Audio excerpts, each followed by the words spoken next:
What's going on, guys? What's up with these street bikes? I wanted to talk to you guys about my new batteries. We got a pretty awesome battery upgrade, and I'm talking about the Molicel batteries. Big difference between these and anything else. Big difference. I got 3 of them right here. This I made to fit in the rear rack of a Grizzly. Pretty much anything that has a rear rack that fits a battery, it can fit. We have our 2 triangle sizes, and then we have the mini pack, nice and small. This is like 6 by 7 by 3 inches roughly. But let me explain why these batteries are so good. Why you're not getting the kind of distance that you think you would with the battery that you have now is because the continuous current is not high enough. The continuous current is how many amps the battery can pull continuously without ever overheating. So on all your stock bikes, X-Classes, Grizzlies, whatever, you know, those batteries, the 52 volt ones, they're not able to peak at anything higher than 40 amps. The continuous current is usually 50 or 60% of the peak. So that means, you know, like 20, 25 amps roughly. And when you're going 30 miles an hour, 35 miles an hour, your top speed, you're well past the continuous current, so your battery's going to die fast. So with high power kits, it's an even bigger problem. So when you're going 50 miles an hour for 2 or 3 miles, you know, you're going to see some massive voltage sag.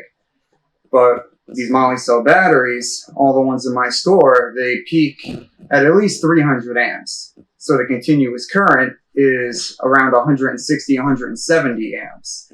So with the 3000 watt motor kit, we're pulling 80 amps, which is nowhere near the continuous current. So the motor kit will never overwork or strain the battery.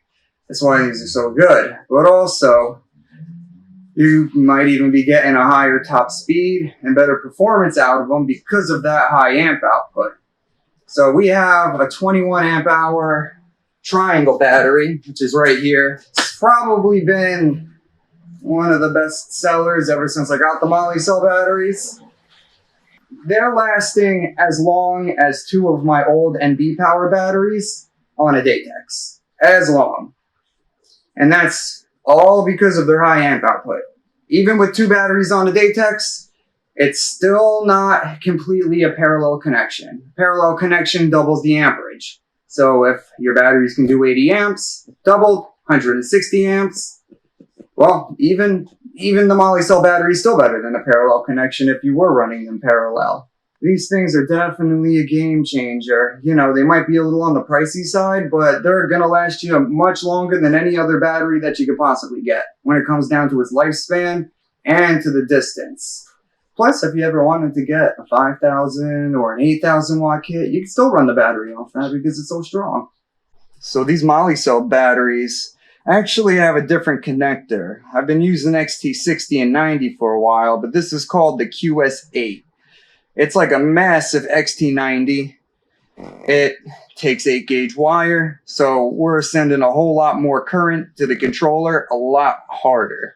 So I don't recommend running these through a Datex. They should really just be ran straight to the controller or paralleled or even through a range extender, which you'll see that in my store pretty soon.